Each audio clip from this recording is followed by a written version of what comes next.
আসসালামু আলাইকুম সবাই কেমন আছো? আমি জান্নাতুল তাবাসসুম তোমাদের জন্য আরও একটি নতুন ক্লাস নিয়ে চলে আসলাম। তো আজকের পর্বে আমরা অষ্টম শ্রেণীর বিজ্ঞান বই নিয়ে এসেছি। আজকের পর্বে আমরা অনুসন্ধানী পাঠের অধ্যায় 13 নিয়ে আলোচনা করব।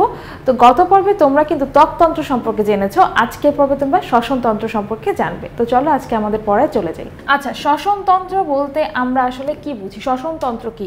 আগে শ্বসনতন্ত্র বোঝার আগে আমাদের বুঝতে হবে শ্বসন কাকে বলে।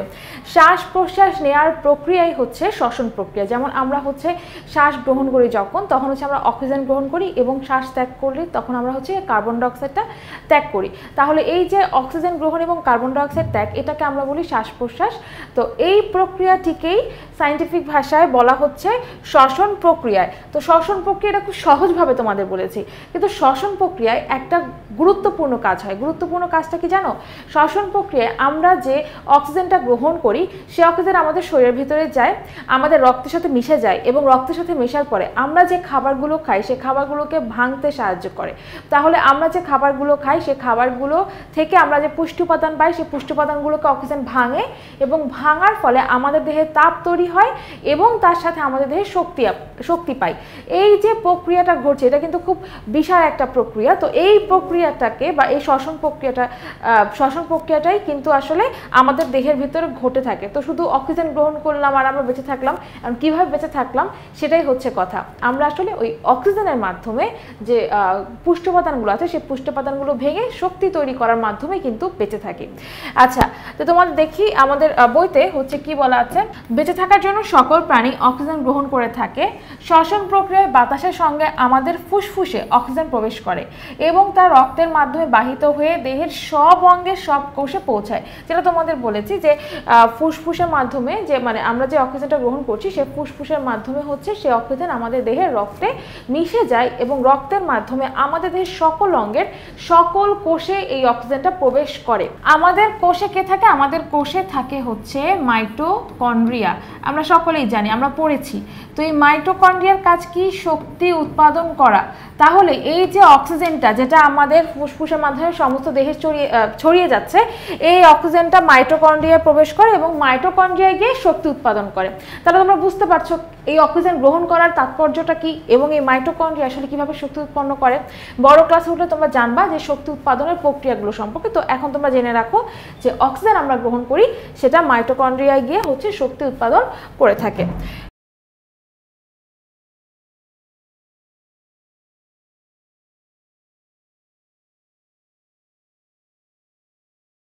শ্বসনতন্ত্রের মাধ্যমে গ্রহণ করা এই অক্সিজেনের সাহায্যে মানুষের দেহকোষে সঞ্চিত খাদ্য জারণ প্রক্রিয়ায় শক্তি উৎপাদন করে, যে শক্তি আমাদের শরীরের দৈনন্দিন কাজে সহায়তা করে থাকে। তাহলে এই শ্বসনতন্ত্রের মাধ্যমে আমরা যে অক্সিজেনটা গ্রহণ করে থাকি সেটা আমাদের দেহে সঞ্চিত খাদ্য উপাদান। সেটা যে উপাদানই হোক, সেটা শর্করা জাতীয় হতে পারে, প্রোটিন হতে পারে। তো যে উপাদানই হোক সেটা জারণ প্রক্রিয়া বলতে আসলে এমন একটা প্রক্রিয়া বোঝায় যে প্রক্রিয়ায় অক্সিজেনটা বিক্রিয়া ঘটিয়ে থাকে। ঠিক আছে? তো জারণ প্রক্রিয়ায় শক্তি উৎপাদন করবে এবং সেই শক্তি আমরা দৈনন্দিন কাজে ব্যবহার করি। যে আমরা কি কথা বলি, খেলাধুলা করি, হাঁটাচলা করি, তো বিভিন্ন ধরনের যত কাজ করে থাকি সব কাজে কিন্তু এই শক্তিটা লাগে। মানুষের শ্বসনতন্ত্রকে 3টা অঞ্চলে ভাগ করা যায়। কয়টা অঞ্চলে ভাগ করা যায়? 3টা অঞ্চলে ভাগ করে এদেরকে বর্ণনা করা যায়। তো এখন প্রথম যে অঞ্চলটা সেটা বায়ু গ্রহণ এবং ত্যাগ অঞ্চল। তার আগে আমরা একটু আমাদের শ্বসনতন্ত্র সম্পর্কে জেনে নিই। শ্বসনতন্ত্র বলতে কি বোঝানো হয়? শ্বসনতন্ত্র বলতে বোঝানো হয় যে তন্ত্রের মাধ্যমে আমাদের শ্বাস প্রশ্বাসের প্রক্রিয়াগুলো চলমান থাকে, আমরা শ্বাস প্রশ্বাস শ্বাস গ্রহণ এবং শ্বাস ত্যাগ করতে পারি, সেই তন্ত্রটাকে বলা হয় শ্বসনতন্ত্র। ঠিক আছে? তাহলে আমাদের শ্বসনতন্ত্রে কিন্তু অনেকগুলো অঙ্গ জড়িত। আমরা সকলেই জানি যে তন্ত্র কাকে বলে। অনেকগুলো অঙ্গ মিলে যখন একটা নির্দিষ্ট কাজ করে তাকেই কিন্তু তন্ত্র বলা হয়। তাহলে কোন কোন অঙ্গ কাজ করে আমরা একটা ওভারভিউ নিই, তাহলে আমাদের পড়াটা সুবিধা হবে।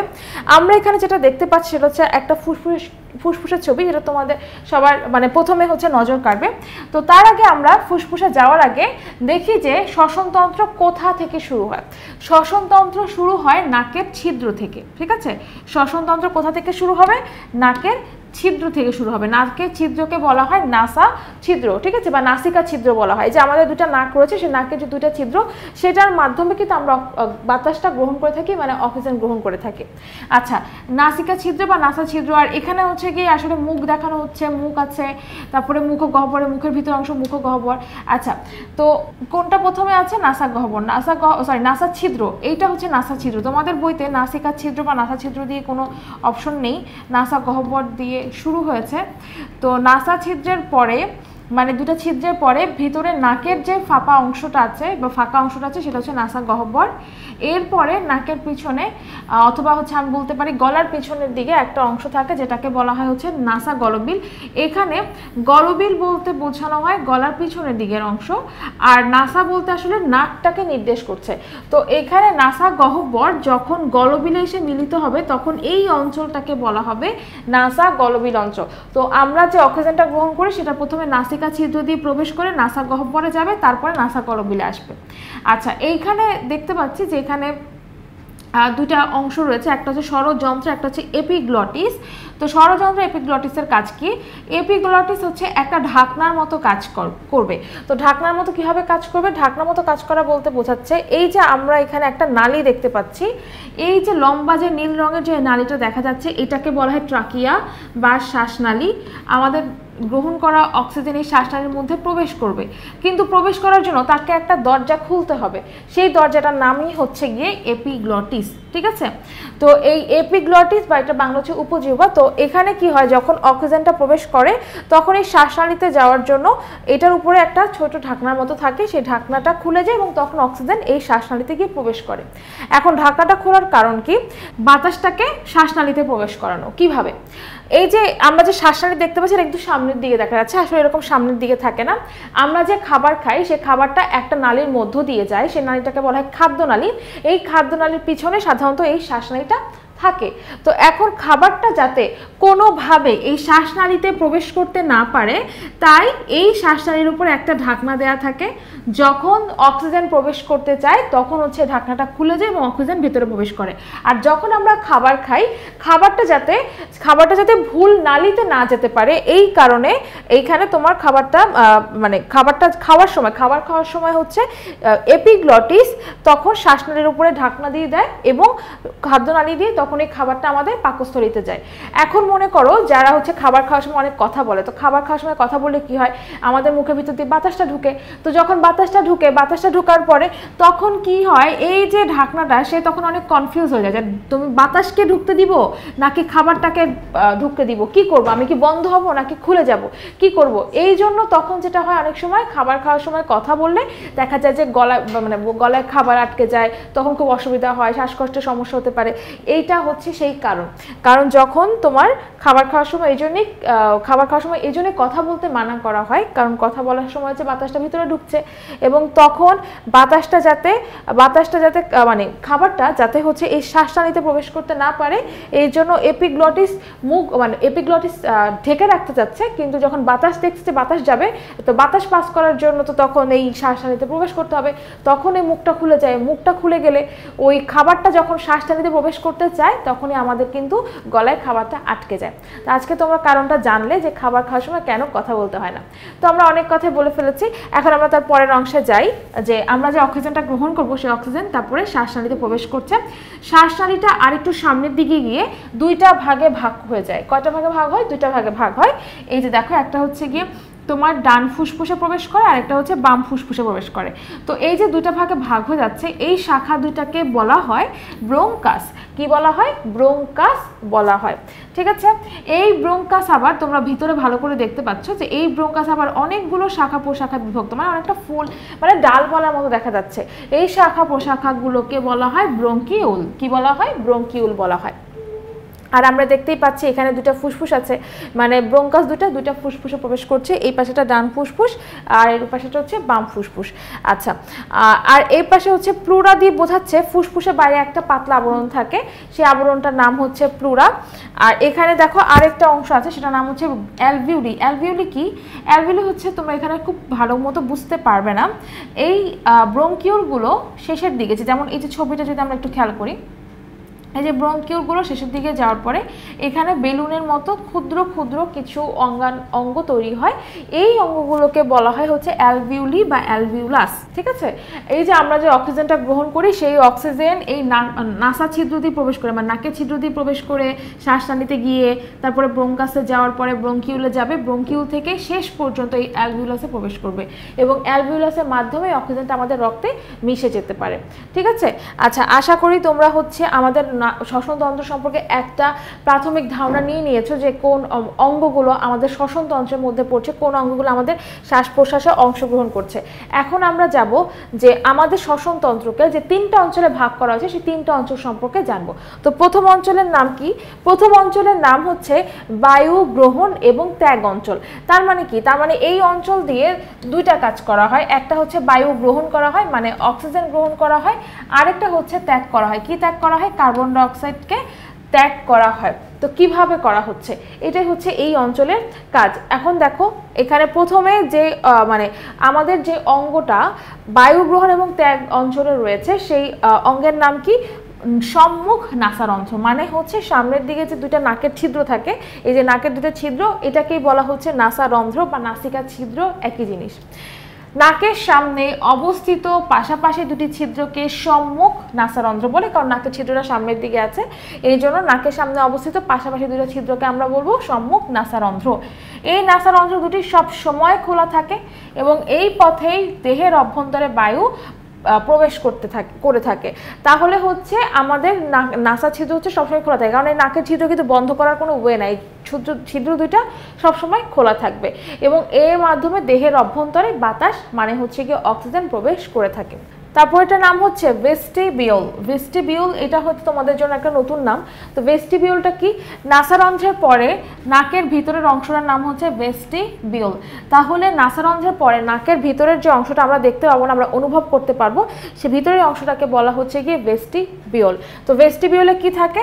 ভেস্টিবিউলের 2টার প্রাচীরে অনেক লোম থাকে। এই অংশ আর্দ্র এবং লোমগুলো ছাঁকনির মতো হওয়ায় গৃহীত বাতাসের ধুলাবালি এবং রোগজীবাণু আটকে যায়। তাহলে ভেস্টিবিউলটা হচ্ছে এই যে নাসারন্ধ্রের পরে যে ভিতরে যে নাকের ফাঁপা অংশটা আমরা দেখতে পাচ্ছি, এই নাকের ফাঁপা অংশটাই মূলত হচ্ছে কি ভেস্টিবিউল। তো নাকের ভিতরে নাকের যে প্রাচীর আছে সে প্রাচীরের গায়ে অনেক লোম আছে। তোমরা জানো যে আমাদের নাকের ভিতরে কিন্তু লোম থাকে। তো এই লোমগুলোর কাজ কি? এই লোমগুলোর কাজ হচ্ছে অনেকটা ছাঁকনির মতো কাজ করে।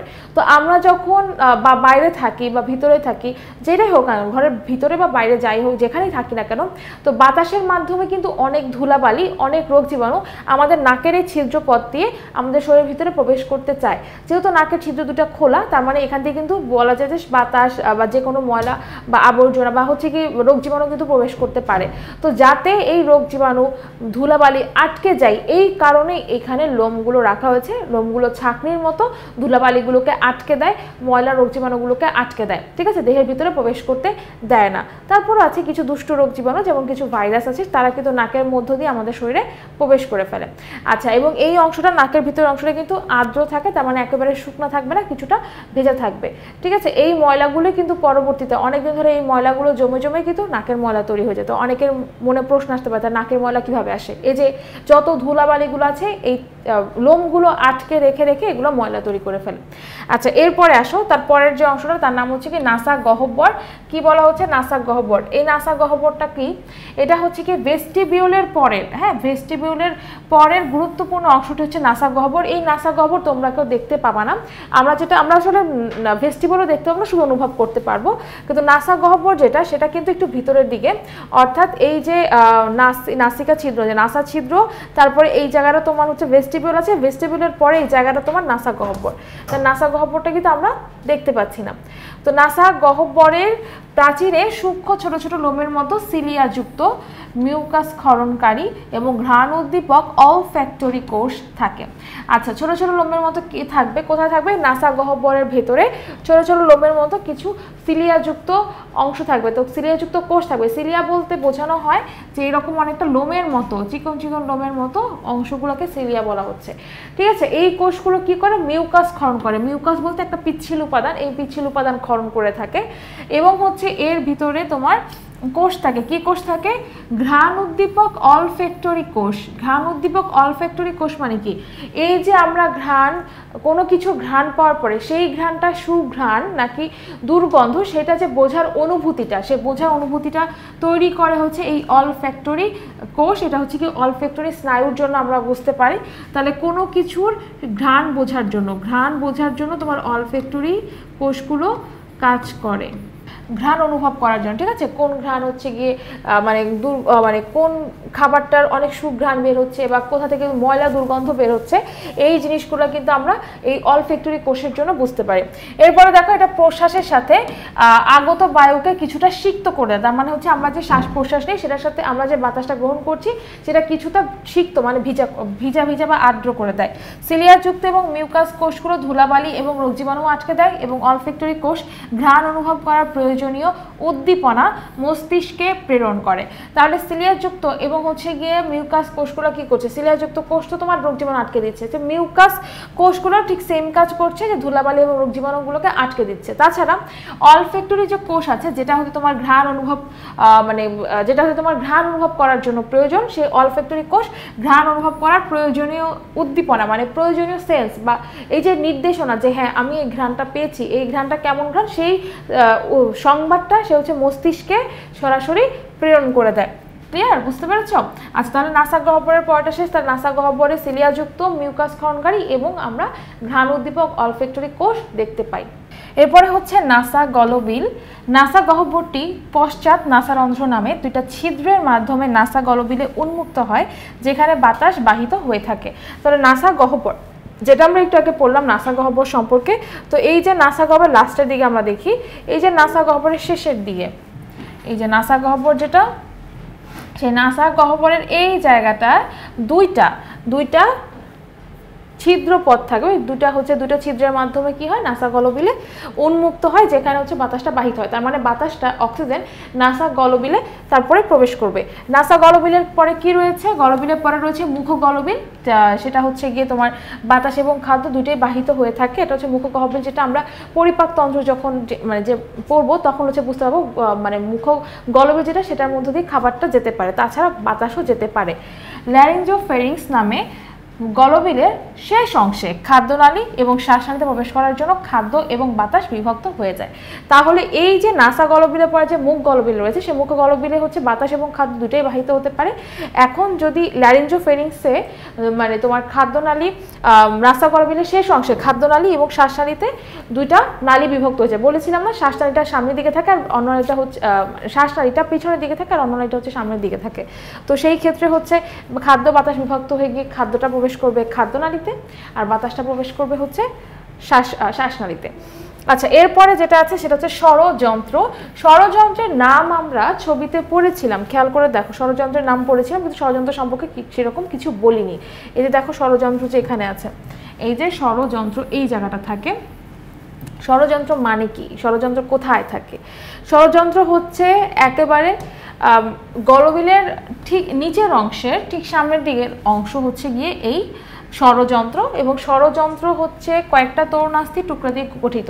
স্বরযন্ত্র থাকে হচ্ছে আমাদের গলার এইখানে, যে জায়গাটা আমরা কথা বলে দেখবা গলায় হাত দিলে আমরা যখন কথা বলবো তখন এই জায়গাটা কাঁপতে থাকে, তো যে জায়গাটা কাঁপতে থাকে সেই জায়গাটা মূলত আমাদের স্বরযন্ত্র রয়েছে। এবং এইখানে কয়েকটা তরুণাস্থি বলতে বোঝানো হয় যে অস্থিগুলো খুব নরম অস্থি, মানে খুব নরমও না, মানে এমন নরম যেটা হচ্ছে তোমার ফ্লেক্সিবল হয়। যেমন মনে করে যে আমাদের হাতের যে হাড্ডি বা হাতের যে অস্থি আছে, এটা যদি অ্যাক্সিডেন্ট হয় বা এই যে অস্থিটা, এটা কিন্তু মানে খুব বড় আঘাত পেলে এই অস্থিটা কিন্তু ভেঙে যাবে এবং তারপর জোড়া লাগাতে হবে। কিন্তু খেয়াল করে আমাদের যে কানের এখানে যে হাড্ডিটা আছে, এটা কিন্তু প্রায় অনেকাংশ হচ্ছে একটু নরম হাড্ডি, কিন্তু এটা যদি তুমি ভাঁজ করো, এই কানের অংশটা তুমি যতবারই ভাঁজ করো না কেন এটা কিন্তু ভাঙবে না, ভেঙে টুকরা হবে না। আবার নাকের এখানেও আছে, নাকের এখানেও যে অস্থিটা আছে তুমি ইচ্ছা মতো নাড়াতে পারবা। এই যে অস্থিগুলা যেগুলো একটু নরম, মানে অনেকটা হচ্ছে গিয়ে তোমার স্থিতিস্থাপকতা থাকে, বা হচ্ছে একটা তুমি ইচ্ছা মতো নিজের আকার আকৃতি চেঞ্জ করতে পারবা, বা হচ্ছে তুমি আগের অবস্থা নিয়ে আসতে পারবা, একটু নরম সরম হবে, শক্ত হাড্ডির মতো বা শক্ত অস্থির মতো হবে না, সেগুলোই মূলত হচ্ছে তরুণাস্থি। তো এগুলোর মধ্যে থাইরয়েড তরুণাস্থি হচ্ছে সবচেয়ে বড়, এবং এটি পুরুষের গলার সামনের উঁচু হয়ে থাকে, হাত দিলের অবস্থান বোঝা যায় এবং বাইরে থেকেও দেখা যায়। এটি অ্যাডামস অ্যাপল নামে পরিচিত। তাহলে এই যে তরুণাস্থিগুলোর মধ্যে যে কানে এখানে যে অস্থিটা আছে এটাকে তরুণাস্থি বলে, নাকের এটাকে তরুণাস্থি বলে, তাছাড়া আমাদের শরীরের কিছু ছোট ছোট জায়গাও কিন্তু এরকম তরুণাস্থি রয়েছে। তো এই তরুণাস্থিগুলোর মধ্যে সবচেয়ে বড় তরুণাস্থি হচ্ছে আমাদের গলার এখানে যেটা আছে থাইরয়েড তরুণাস্থি, এটা হচ্ছে সবচেয়ে বড় এবং এটা হচ্ছে পুরুষদের গলার দিকে তাকালে এটা বোঝা যায়, পুরুষদের গলার সামনের অংশটা উঁচু হয়ে থাকে কিন্তু মেয়েদের গলার সামনের অংশটা উঁচু হয়ে থাকে না। এটাকে বলা হচ্ছে, যে অংশটা উঁচু হয়ে থাকে এটাকে বলা হচ্ছে অ্যাডামস অ্যাপল। আচ্ছা, স্বরযন্ত্রে অনেক পেশি যুক্ত থাকে। এর অভ্যন্তর ভাগে থাকে মিউকাস আবরণী এবং স্বররজ্জু, যেটাকে ভোকাল কর্ড বলা হয়। টান টান অবস্থায় বাতাসের সাহায্যে স্বররজ্জু কম্পিত হয়ে শব্দ সৃষ্টি করে। তো এই স্বরযন্ত্রে তরুণাস্থিতে কিন্তু অনেকগুলো পেশি যুক্ত থাকে বা হচ্ছে রগ যুক্ত থাকে। তো এই যে স্বররজ্জু যেগুলো থাকে সেগুলো কিন্তু ইংরেজিতে ভোকাল কর্ড বলা হয় এবং এটার ভিতরে মিউকাস আবরণী থাকে যেটা পিচ্ছিলতা তৈরি করবে। তো এই যে রডগুলো মানে এই যে কর্ড বা হচ্ছে এই যে স্বররজ্জুগুলো সেটা টান টান অবস্থায় যখন থাকে, আমরা যখন কথা বলি, কথা বলার সময় বাতাসটা আমাদের গলার ভেতরে প্রবেশ করে। তো বাতাসটা যখন গলার ভেতরে যায় তখন এটা টান টান থাকার জন্য বাতাসের সাহায্যে এই টান টান স্বররজ্জুগুলো কম্পিত হয়, মানে কাঁপতে থাকে। এই কম্পনের ফলে আমরা বিভিন্ন শব্দ উচ্চারণ করতে পারি, ফলে আমরা কথা বলতে পারি এবং আমাদের কথাটা হচ্ছে কি বিভিন্ন জনের গলার ভয়েসটাও কিন্তু বিভিন্ন রকম হয়ে থাকে। অর্থাৎ এই স্বররজ্জুটা বাতাসের সাহায্যে কম্পনের ফলেই আমরা বিভিন্ন শব্দ সৃষ্টি করতে পারি। ঠিক আছে? আচ্ছা, এই স্বরযন্ত্রের উপরে থাকে হচ্ছে এপিগ্লটিস। এপিগ্লটিস আমরা পড়েছি, এটা হচ্ছে ঢাকনার মতো একটা অংশ। তো এটা ঢাকনা আকৃতির একটা ছোট তরুণাস্থি, খেয়াল করো এটাও কিন্তু একটা তরুণাস্থি। ঠিক আছে, এটাও কিন্তু একটা তরুণাস্থি এপিগ্লটিস এবং এটা ঢাকনা থাকে এবং ঢাকনাটা কোথায় থাকে? স্বরযন্ত্রের উপরে, মূলত স্বরযন্ত্রের উপরে এই ঢাকনাটা থাকে। এপিগ্লটিস খাদ্য গলাধকরণের সময় স্বরযন্ত্রের মুখটা বন্ধ করে দেয় যেন খাদ্য স্বরযন্ত্রে প্রবেশ করতে না পারে। যখন এর বিচ্যুতি ঘটে তখন আমরা বিষম খাই, অন্য সময় এটি শ্বসনের জন্য উন্মুক্ত থাকে। তাহলে এপিগ্লটিস কোথায় ঢাকনাটা দিয়ে রাখে? স্বরযন্ত্রের উপরে হচ্ছে কি ঢাকনাটা দিয়ে মুখটা আটকে দেয়, কারণ স্বরযন্ত্রের পরে তো তোমার শ্বাসনালী রয়েছে। স্বরযন্ত্র পরে যেহেতু শ্বাসনালী রয়েছে, শ্বাসনালীতে যাতে যেতে না পারে এই কারণে হচ্ছে কি তোমার এই স্বরযন্ত্রের উপরে মুখটা বন্ধ করে দেয়, খাদ্যটা তখন স্বরযন্ত্রে প্রবেশ করতে পারে না। এরপরে কোথায় যায়? এরপরে হচ্ছে কি আমাদের খাদ্যটা হচ্ছে অন্ননালীতে প্রবেশ করে ফেলে। তো যদি এরকম হয় যে আমরা খাবার খাওয়ার সময় কথা বলি তখন কি হয়? আমরা অনেক সময় বিষম খাই। বিষম খাওয়ার কারণ এটাই যে আমরা হচ্ছে গিয়ে মানে বাতাসটা যেহেতু খাদ্যের সাথে গ্রহণ করে, মানে খাদ্য খাওয়ার সাথে যখন আমরা বাতাসটা গ্রহণ করি তখনই কিন্তু হচ্ছে আমরা হচ্ছে যে হেঁচকি ওঠে বা হচ্ছে কি গলায় খাবারটা আটকে যায়। ঠিক আছে, এবং এটা শ্বসনের জন্য সবসময় উন্মুক্ত থাকে। এরপরে যে শ্বসনতন্ত্রের অঞ্চল রয়েছে তার নাম হচ্ছে বায়ু পরিবহন অঞ্চল। অর্থাৎ নাম শুনে বুঝতে পারছি এই অঞ্চলে কি হবে? এই অঞ্চলে হচ্ছে বায়ু পরিবহন হবে, মানে যে অক্সিজেনটা আমরা গ্রহণ করেছি সেই অক্সিজেনটা এবার হচ্ছে আমাদের শরীরের ভিতরে প্রবেশ করবে, পরিবহন করবে। তো প্রথম যে অংশটা যেটা বায়ু পরিবহন করবে তার নাম হচ্ছে কি শ্বাসনালী, বা এটাকে বলা হয় ইংরেজিতে উইন্ড পাইপ বা ট্রাকিয়া বলা হয়। স্বরযন্ত্রের পর প্রায় 12 সেন্টিমিটার দীর্ঘ এবং 2 সেন্টিমিটার ব্যাস বিশিষ্ট ফাঁপা নলাকার অংশকে শ্বাসনালী বা ট্রাকিয়া বলে। তাহলে স্বরযন্ত্রের পরে কত সেন্টিমিটার দীর্ঘ? অনেক বেশ লম্বাই দেখা যাচ্ছে, 12 সেন্টিমিটার দীর্ঘ এবং 2 সেন্টিমিটার ব্যাস বিশিষ্ট একটা ফাঁপা নলাকার অংশ দেখা যায়, এটাকেই শ্বাসনালী বা ট্রাকিয়া বলা হয়। ট্রাকিয়া চুপসে যায় না বলে সহজের ভিতর দিয়ে বায়ু চলাচল করতে পারে। এর অন্তঃপ্রাচীরের অতি ক্ষুদ্র সূক্ষ্ম লোমের মতো সিলিয়া অবাঞ্ছিত বস্তুকে প্রবেশ করতে বাধা দেয়। তাহলে ট্রাকিয়া কিন্তু সহজে চুপসে যায় না, এটা যেরকম আমরা দেখতে পাই সেরকমই থাকে এবং এটা অনেকটা হচ্ছে কি শক্ত হাড্ডির মতো না, এটা অনেকটা তরুণাস্থির মতো এর গঠনটা থাকে এবং এর ভিতর দিয়ে খুব সহজে বায়ু চলাচল করতে পারে। এবং ট্রাকিয়ার গায়ে ক্ষুদ্র ক্ষুদ্র যে লোম যেটা আছে সে লোমের মতো সিলিয়া থাকে। তো সিলিয়ার কাজ কি? সিলিয়ার কাজ কিন্তু আমাদের এই যে নাসা গহ্বরে কিন্তু সিলিয়া ছিল, তো সেখানে তার কাজ কি ছিল? রোগ জীবাণু বা ধুলাবালি এগুলোকে আটকে দেয়া। তার মানে এখানেও কিন্তু সিলিয়া ঠিক একই কাজ করবে। সিলিয়া কি করবে? অবাঞ্ছিত বস্তুকে বাধা দিবে, অবাঞ্ছিত বস্তুগুলোকে আটকে রাখবে, ফুসফুসের ভিতরে আর প্রবেশ করতে দিবে না। এটাই হচ্ছে কি ট্রাকিয়ার কাজ, শুধুমাত্র বাতাস পরিবহন করা, অর্থাৎ অক্সিজেন পরিবহন করা এবং যে অবাঞ্ছিত বস্তু আছে সেই অবাঞ্ছিত বস্তুগুলোকে আটকে দেয়া। এরপরে শ্বাসনালীর পরের অংশের নাম হচ্ছে ব্রোঙ্কাস। ব্রোঙ্কাস কোনটা? শ্বাসনালী হচ্ছে লম্বা হয় এবং শ্বাসনালীটা যখন সামনের দিকে এগিয়ে যাওয়ার পরে সেটা দুইটা ভাগে ভাগ হয়ে যায়। একটা ভাগ ডান ফুসফুসে প্রবেশ করে, আরেকটা ভাগ হচ্ছে বাম ফুসফুসে প্রবেশ করে। এই দুইটা অংশকেই বলা হয় হচ্ছে ব্রোঙ্কাস। দেখো তোমাদের বইতে ঠিক সেই কথাটাই বলা আছে, বক্ষ গহ্বরে ট্রাকিয়ার শেষ প্রান্ত, যে ট্রাকিয়ার শেষ প্রান্ত দুটা শাখায় বিভক্ত, একটা ডান শাখা একটা বাম শাখা, এদের নাম হচ্ছে ব্রোঙ্কাস। কিন্তু যদি আমরা বহু বচনে বলি, মানে দুইটাকে যদি একসাথে বলি, তাহলে এটাকে আমরা বলবো ব্রোঙ্কাই। ঠিক আছে। আচ্ছা, ডান ব্রোঙ্কাসটা মানে ডান ফুসফুস যেটা প্রবেশ করছে, তাহলে এটা হচ্ছে ডান। তো ডান ব্রোঙ্কাসটা কেমন? অপেক্ষাকৃত ছোট হয় কিন্তু সেটা প্রশস্ত হয়, আর 3 ভাগে ভাগ হয়ে ডান ফুসফুসের 3টা খণ্ডে প্রবেশ করে। তাহলে ডান ফুসফুসটা হচ্ছে গিয়ে 3টা খণ্ডে বিভক্ত, আর বাম ফুসফুস হচ্ছে 2টা খণ্ডে বিভক্ত। তো ডান ব্রোঙ্কাসটা কি করে? এটা ছোট, একটু অপেক্ষাকৃত ছোট হয়, এবং এটা হচ্ছে যেহেতু প্রশস্ত হয়, কারণ প্রশস্ত হওয়াই প্রয়োজন। ডান ফুসফুসকে 3টা ভাগে বিভক্ত, 3টা ভাগ মানে সেটা আরেকটু বড় হয়। তো এই জন্য ব্রোঙ্কাসটাকেও কিন্তু একটু বড় হতে হয়, কারণ সে একটা বড় ফুসফুসে প্রবেশ করছে। তো 3 ভাগে ভাগ হয়ে ডান ফুসফুসের 3টা যে খণ্ড আছে সে 3টা খণ্ডে প্রবেশ করে। আর বাম ব্রোঙ্কাসটা কার ভিতরে প্রবেশ করে? বাম ব্রোঙ্কাসটা 2টা ভাগে বিভক্ত হয়, 2টা ভাগে ভাগ হয়ে বাম ফুসফুসের 2টা খণ্ডে প্রবেশ করে। তাহলে এইটা গেল হচ্ছে ব্রোঙ্কাস। ব্রোঙ্কাসের পরে কি হয়? ব্রোঙ্কাসটা হচ্ছে যদি তুমি শাখা চিন্তা করো, এরপরে প্রশাখা তৈরি হবে। যেমন আমরা একটা গাছের কথা চিন্তা করি, গাছে কি হয়? প্রথমে শাখা তৈরি হয়, মানে কাণ্ড থাকে, তারপরে শাখা হয়, শাখা থেকে প্রশাখা হয়। ঠিক সেভাবে এখানে প্রথমে ট্রাকিয়া আমরা দেখেছি, তারপরে শাখা হয়েছে, শাখার নাম কি? ব্রোঙ্কাস। এই ব্রোঙ্কাসের পরে হচ্ছে প্রশাখা তৈরি হবে। তো এই যে প্রশাখাগুলোর নাম কি? প্রতিটা ব্রোঙ্কাস বারবার বিভক্ত হয়ে অত্যন্ত ক্ষুদ্রাকার অনেক ব্রঙ্কিউল তৈরি করে। এই ব্রঙ্কিউলগুলো হচ্ছে অসংখ্য সূক্ষ্ম নালী। তার মানে ব্রোঙ্কাস বারবার বিভাজিত হয়ে, বারবার বিভক্ত হয়ে যে ক্ষুদ্রাকার ব্রঙ্কিউল গঠন করে, সেই ব্রঙ্কিউলগুলো হচ্ছে ক্ষুদ্র নালী। এই ক্ষুদ্র নালীগুলো আমরা ফুসফুসের ভেতরে পাবো, মানে ফুসফুসের ভেতরে প্রবেশ করবে। ঠিক আছে।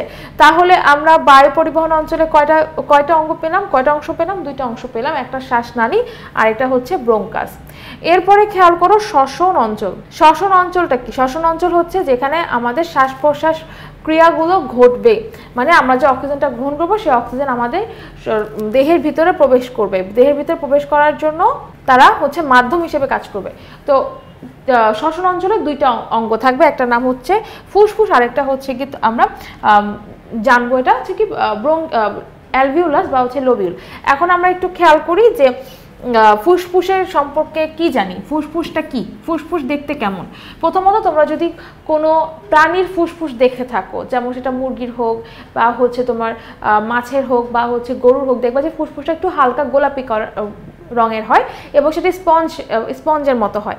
তো মানুষের ফুসফুসও ঠিক সেরকম। মানুষের ফুসফুস হচ্ছে 2টা, সংখ্যায় এরা 2টা, এবং এরা দেখতে হচ্ছে হালকা গোলাপি রঙের স্পঞ্জের মতো নরম অঙ্গ। তো ফুসফুস যেহেতু 2টা, তার মধ্যে বাম ফুসফুসটা হচ্ছে একটু ছোট, ডান ফুসফুসটা আকারে বড়। ডান পাশের ফুসফুসটা বড়, বাম পাশের ফুসফুসটা ছোট হবে। তো বাম ফুসফুস যেটা, সেটা হচ্ছে কি 2 লোব বিশিষ্ট। 2 লোব মানে হচ্ছে 2টা অংশ বিশিষ্ট, এটাকে 2টা খণ্ডে ভাগ করা যায়। আর ডান ফুসফুস যেহেতু বড়, তার মানে তার খণ্ডগুলো বেশি হবে। তাহলে কয় খণ্ড বেশি হবে? তার হচ্ছে গিয়ে 3টা খণ্ড থাকবে, মানে ডান ফুসফুসকে 3টা খণ্ডে ভাগ করা যায়। নিঃশ্বাস প্রশ্বাসের সঙ্গে সঙ্গে ফুসফুসের লোব 2টি সংকুচিত এবং প্রসারিত হয়। তাহলে ফুসফুসের যে অংশ 2টা আছে, সেই অংশ 2টা হচ্ছে বারবার সংকুচিত প্রসারিত হয়। তার মানে ফুসফুসটা কি হয়? আমরা যখন শ্বাস গ্রহণ করি তখন ফুসফুসটা বড় হয়ে যাবে, আর যখন শ্বাস ত্যাগ করবো তখন ফুসফুসটা ছোট হয়ে যাবে, মানে সংকুচিত হয়ে যাবে। এই যখন প্রসারিত হবে তখন কিন্তু ফুসফুসের মধ্যে থাকা যে অংশ 2টা মানে লোব 2টা, সেটাও কিন্তু প্রসারিত হবে। আবার যে ফুসফুসের লোব হচ্ছে 3টা, সে 3টা প্রসারিত হবে, আর বাতাস বের হয়ে গেলে সেটা 3টাই একসাথে সংকুচিত হবে। ঠিক আছে। আচ্ছা, এর ভিতরের অংশ পিচ্ছিল। ফুসফুসের ভিতরের অংশটা একটু পিচ্ছিল থাকে, কারণ হচ্ছে যাতে হচ্ছে গিয়ে যখন ফুসফুস সংকুচিত বা প্রসারিত হবে, এটা তো বুকের খাঁচার ভিতরে থাকে। তো বুকের খাঁচাটা কি? হাড্ডি। তো হাড্ডিটা একটু খসখসে হয়, এটা তো মসৃণ হয় না। তো যাতে খসখসে অংশের সাথে বারবার লেগে এর বাইরের আবরণ যাতে নষ্ট না হয়, এ কারণে পিচ্ছিল একটা আবরণ বের হয়ে থাকে। আচ্ছা, বিভাজিত ব্রঙ্কিউল। ব্রঙ্কিউল আমরা পড়ে আসছি। ব্রঙ্কিউল কি? ব্রঙ্কাসটা বারবার বিভাজিত হয়ে যে সূক্ষ্ম নালী তৈরি করে তাকেই বলা হয় ব্রঙ্কিউল। তো এই বিভাজিত ব্রঙ্কিউল নালীগুলো ফুসফুসের কার্যকরী একক ক্ষুদ্রাকার লোবিউলের সঙ্গে সংযুক্ত থাকে। তাহলে ব্রঙ্কিউলগুলো কি হয়, ব্রঙ্কিউল যে নালীগুলো সেটা তো অসংখ্য শাখায় বিভক্ত হচ্ছে, অসংখ্য শাখায় বিভক্ত হয়ে সেটা অতি ক্ষুদ্র বেলুনের মতো কিছু মানে বেলুনের মতো অংশের সাথে যুক্ত থাকে। এবং এটা বেলুনের মতো অংশের সাথে যুক্ত থাকার কারণ কি, কারণ হচ্ছে যে মানে এটা হচ্ছে যে আমরা যে অক্সিজেনটা গ্রহণ করি সেই অক্সিজেনটা আলটিমেটলি সবার শেষে এই লোবিউলে গিয়ে প্রবেশ করবে, ঠিক আছে। এই জন্য লোবিউলগুলো বেলুনের মতো দেখতে, যার ফলে যখন হচ্ছে বেলুনগুলোর মধ্যে অক্সিজেন প্রবেশ করবে তখন সেই বেলুনগুলো ফুলে যাবে, আবার যখন অক্সিজেন বের আসবে তখন কিন্তু বেলুনগুলো হচ্ছে সংকুচিত হয়ে যাবে, ঠিক আছে। আচ্ছা, এই যে আমরা একটু ছবিটা দেখি আরেকবার। ছবিটাতে আমরা দেখেছিলাম লোবিউল এই পাশে ছবিটা দেয়া ছিল। এই যে দেখো, এই যে ব্রঙ্কিউলটা এই যে ছোট ছোট বেলুনের মতো অংশে মানে সংযুক্ত হচ্ছে, ব্রঙ্কিউলগুলো ছোট ছোট বেলুনের মতো অংশে সংযুক্ত হচ্ছে, এটাকে লোবিউল বলছে। এবং এটা কিন্তু ফুসফুসের ক্ষুদ্রাকার একক, তাহলে ফুসফুসের ক্ষুদ্রাকার এককের নাম কি, লোবিউল। তারপরে দেখো কি বলেছে, লোবিউলের আকৃতি একগুচ্ছ অতি ক্ষুদ্র বেলুনের মতো যেখানে প্রশ্বাসের মাধ্যমে গ্রহণ করা অক্সিজেন এবং শরীরে সৃষ্টি হওয়া কার্বন ডাই অক্সাইডের বিনিময় ঘটে থাকে।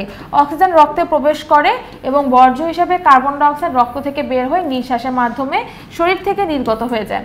আচ্ছা, এখানে কি ঘটনা ঘটে, প্রথমে বলেছি এটা বেলুনের মতো, তো আমরা তো সকলে বেলুন দেখেছি, বেলুন ফুলিয়েছি, তো বেলুনে যখন আমরা বাতাস দিই তখন বেলুনটা কিন্তু ফুলে যায়, তাই না। আবার বাতাসটা যখন বেলুন থেকে বের করি তখন হচ্ছে বেলুনটা চুপসে যায়। তো এখন এখানে তুমি এই লোবিউলগুলোকে বেলুনের সাথে তুলনা করো, এগুলো কিন্তু বেলুনের মতোই অংশ, কিন্তু এগুলো খুবই ক্ষুদ্র, তুমি খালি চোখে দেখতে পাবা না, মানে ফুসফুস কাটার পরেও দেখতে পাবা না, এগুলোকে দেখার জন্য তোমার অনুবীক্ষণ যন্ত্রের প্রয়োজন আছে। তো এগুলোতে কি হয়, এই যে অক্সিজেন নাসিকা ছিদ্র দিয়ে যে প্রবেশ করা শুরু করেছে, তো অক্সিজেনটা নাসিকা ছিদ্র দিয়ে নাসাগলবিল হয়ে শ্বাসনালী হয়ে ব্রঙ্কাসে যায়, ব্রঙ্কাস দিয়ে যাবে হচ্ছে এই ব্রঙ্কিউলে যাওয়ার পরে এই অক্সিজেনটা কি করবে, অক্সিজেনটা তারপরে যাবে হচ্ছে এই লোবিউলগুলোতে, মানে এই বেলুনের মতো ক্ষুদ্র ক্ষুদ্র অঙ্গগুলোতে। তাহলে এই যে ক্ষুদ্র ক্ষুদ্র বেলুনের মতো অংশ যেটা আমরা দেখতে পাচ্ছি, দেখো এটা বেলুনগুলো দেখতে অনেকটা এরকম, এটাকে যদি আমি মাঝখান থেকে কেটে ফেলি তাহলে দেখতে অনেকটা এরকম ফাঁপা অংশের মতো দেখা যায়, ঠিক আছে, ফাঁপা অংশের মতো দেখা যায়। তো এগুলোর ভিতরে কি থাকবে, এগুলোর ভিতরে থাকবে হচ্ছে অক্সিজেন। তো আমরা যে অক্সিজেন গ্রহণ করি সেটা লোবিউলের ভিতরে থাকবে, এবং এইটা লোবিউলটা এটা তো থাকে হচ্ছে গিয়ে ফুসফুসের গায়ে। তো ফুসফুসের বাইরে যে রক্ত, মানে ফুসফুসের দেহের মধ্যে ফুসফুসের অংশের মধ্যে যে রক্তটা থাকবে, সেই রক্তে হচ্ছে আমাদের শরীরে যে বর্জ্য পদার্থ তৈরি হবে কার্বন ডাই অক্সাইড, সেই বর্জ্য পদার্থ কার্বন ডাই অক্সাইডটাকে বহন করবে। তো কি হয়, এই যে আমাদের ফুসফুসেও কিন্তু রক্তনালী থাকে, এই যে আমরা যে লোবিউল দেখতে পাচ্ছি এর চারপাশেও কিন্তু অনেক রক্তের নালী বা রক্তজালিকা এই লোবিউলগুলোকে ঘিরে রেখেছে। তো এই রক্তজালিকার মধ্য দিয়ে তোমার আমাদের শরীরে তৈরি হওয়া কার্বন ডাই অক্সাইড পরিবহন হয়, আর আমরা যে অক্সিজেনটা গ্রহণ করি সেই অক্সিজেনটা এই বেলুনের মতো অংশে গিয়ে মানে জমা থাকে, মানে বেলুনের মতো অংশে গিয়ে থাকে। তো যখন তোমার এই অক্সিজেনটা যখন লোবিউলে আসবে আর এইটার চারপাশে যে রক্তজালিকা আছে সেই চারপাশের রক্তজালিকাতে যখন কার্বন ডাই অক্সাইড থাকবে, ঠিক সেই সময় কার্বন ডাই অক্সাইড আর অক্সিজেনের আদান প্রদান ঘটে। অর্থাৎ এই রক্তজালিকাতে যেখানে তোমার কার্বন ডাই অক্সাইড ছিল সেটা লোবিউলে চলে যাবে, আর লোবিউলে যে অক্সিজেন ছিল সেটা ওই কার্বন ডাই অক্সাইডের জায়গায় চলে আসবে। তখন কি হবে, এই অক্সিজেনটা রক্তের সাথে মিশে গেল, এবং রক্তের সাথে মিশে যাওয়া মানে সেটা আমাদের দেহে চলবে, দেহের প্রত্যেকটা কোষে সেই অক্সিজেনযুক্ত রক্তটাকে পৌঁছায় দিবে। এবং এইখানে যে লোবিউলটা আছে সেই লোবিউলে সে কার্বন ডাই অক্সাইড গেল। এখন কার্বন ডাই অক্সাইড আমাদের শরীরে থাকার জিনিস না, এটা তো একটা বর্জ্য পদার্থ। তো এই বর্জ্য পদার্থটাকে তো আমাদের দেহ থেকে বের করে দিতে হবে। তো দেহ থেকে বের করে দেওয়ার জন্য কি করতে হবে, তখন দেহ থেকে বের করে দেওয়ার জন্য এই কার্বন ডাই অক্সাইড তখন এই লোবিউল থেকে ব্রঙ্কাসে যাবে, ব্রঙ্কাস থেকে শ্বাসনালীতে যাবে, শ্বাসনালী থেকে নাসাগলবিল হয়ে নাসাগহ্বর হয়ে নাসা ছিদ্র পথে দেহের বাইরে বের হয়ে যাবে। তাহলে তোমরা বুঝতে পারছো এই যে শ্বাস প্রশ্বাসের মাধ্যমে কিভাবে অক্সিজেন আর কার্বন ডাই অক্সাইড আদান প্রদান হয়, সেটা কিন্তু একটা সুনির্দিষ্ট প্রক্রিয়ার মাধ্যমে সুনির্দিষ্ট উপায়ে ঘটে থাকে। তো আমাদের শরীরে তৈরি হওয়া কার্বন ডাই অক্সাইড নামের যে বর্জ্য পদার্থ আছে এটাকে কিন্তু আমাদের শরীরে থাকতে দেওয়া যাবে না, এটাকে এই পদ্ধতিতে হচ্ছে গিয়ে বের করে দিতে হবে। কার্বন ডাই অক্সাইডকে তুমি অন্য কোনো পদ্ধতির মাধ্যমে শরীর থেকে বের করে দিতে পারবে না। আচ্ছা দেখো, আমার এই ছবিটা আরেকবার দেখি।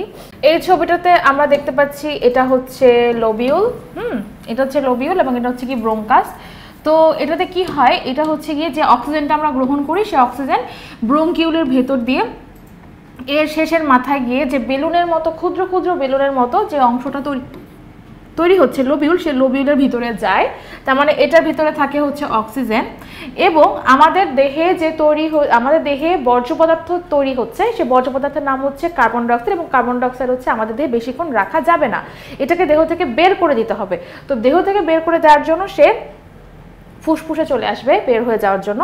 তো কার্বন ডাইঅক্সাইডটা এই ব্রঙ্কিউলের বাইরেই থাকবে, রক্তনালীর ভিতরে ঘোরাফেরা করতে থাকবে। তো যখন হচ্ছে অক্সিজেন আসবে, তখন অক্সিজেন এবং কার্বন ডাইঅক্সাইডের মধ্যে বিনিময় হবে, অর্থাৎ অক্সিজেন চলে যাবে যেখানে কার্বন ডাইঅক্সাইড ছিল, অর্থাৎ রক্তনালীর ভিতরে, আর কার্বন ডাইঅক্সাইড চলে যাবে লোবিউলের ভিতরে যেখানে অক্সিজেন ছিল। ফলে কি হবে, রক্তনালীর ভিতরে অক্সিজেন চলে আসার ফলে সে রক্ত অক্সিজেনটাকে সাথে করে সে হচ্ছে প্রত্যেকটা বাসায় বাসায় দিয়ে আসবে, মানে আমাদের দেহের প্রত্যেকটা কোষে কোষে এই অক্সিজেনটা পৌঁছিয়ে দিবে। আর এই যে কার্বন ডাইঅক্সাইড, ওকে আমাদের দরকার নেই, ওদেরকে তাড়াতাড়ি করে বের করে দিতে হবে, এই জন্য কার্বন ডাইঅক্সাইডকে লোবিউলে দিয়ে দিয়েছে। এখন লোবিউল কি করবে, লোবিউলে বুঝতে পারবে এটা হচ্ছে দুষ্টু, তো এটাকে রাখা যাবে না, তো কি করবে, সে কার্বন ডাইঅক্সাইডটাকে আবার হচ্ছে যে পথে অক্সিজেন আসছিল ঠিক সেই পথে বের করে দিবে। অর্থাৎ সে তারপরে ব্রঙ্কিউলে যাবে কার্বন ডাইঅক্সাইড, ব্রঙ্কিউল থেকে তারপরে হচ্ছে ব্রঙ্কাসে যাবে, ব্রঙ্কাস থেকে শ্বাসনালী, শ্বাসনালী থেকে ষড়যন্ত্র, নাসা গহ্বর হয়ে নাসিকা ছিদ্র পথে দেহের বাইরে উন্মুক্ত হয়ে যাবে। বুঝতে পেরেছো? তাহলে এইভাবেই এই লোবিউলে এসেই আমরা যে অক্সিজেনটা গ্রহণ করছি এবং আমাদের দেহে যে বর্জ্য পদার্থ মানে কার্বন ডাইঅক্সাইড তৈরি হচ্ছে, এদের মধ্যে আদান প্রদান ঘটে, এবং এদের মধ্যে আদান প্রদান ঘটার ফলেই কিন্তু আমাদের শ্বাস প্রশ্বাস প্রক্রিয়াটা চলমান থাকে। এবং তোমাদের মনে হচ্ছে যে এই যে আমার এতক্ষণ এটা পড়াতে আধা ঘন্টা সময় লেগেছে, তোমাদের পড়তে আধা ঘন্টা সময় লেগেছে, হয়তো এই মানে শ্বাস প্রশ্বাস প্রক্রিয়া না জানি কতক্ষণ লাগে। আসলে এটা ভুল ধারণা, এটা পড়তে যতক্ষণ লাগে তো তোমার এই ঘটনাগুলো ঘটতে 1 মিনিটেরও কম সময় লাগে, মানে এটা খুব দ্রুত গতিতে এই ঘটনাগুলো ঘটে থাকে, আমরা বুঝতেও পারি না। তো এইটা ছিল হচ্ছে আজকে আমাদের পড়া যে শ্বসনতন্ত্র সম্পর্কে। শ্বসনতন্ত্রকে 3টা অঞ্চলে ভাগ করা হয়েছে। প্রথম অঞ্চল সম্পর্কে আমরা জানলাম বায়ু গ্রহণ এবং ত্যাগ অঞ্চল, যেখানে যে অঞ্চলটাতে তোমার বাতাস গ্রহণ হবে আবার ত্যাগ করা হবে। কি কি রয়েছে অঞ্চলের মধ্যে, সম্মুখ নাসার অংশ, ভেস্টিবিউল, নাসা গহ্বর, নাসা গহ্বর, ষড়যন্ত্র। এরপরে হচ্ছে বায়ু পরিবহন অঞ্চল, যেটা হচ্ছে বায়ু পরিবহন করবে, সেটাতে কি রয়েছে, শ্বাসনালী এবং ব্রঙ্কাস। আর একটা হচ্ছে শ্বসন অঞ্চল। শ্বসন অঞ্চলটা কোনটা, ফুসফুস, কারণ এর মাধ্যমে শ্বসন প্রক্রিয়া একদম সবার শেষের এই প্রক্রিয়াটা ঘটে থাকবে, অর্থাৎ শ্বাস প্রশ্বাস প্রক্রিয়া, অক্সিজেন এবং কার্বন ডাইঅক্সাইডের আদান প্রদান ঘটে থাকবে এই ফুসফুসের ভিতরে। তাহলে তোমরা দেখতে পাচ্ছ যে শ্বসনতন্ত্রের বিভিন্ন অঙ্গগুলো সমন্বিতভাবে কাজ করে আমাদের শরীরে শক্তি সৃষ্টি করার জন্য অক্সিজেন সরবরাহ নিশ্চিত করে থাকে।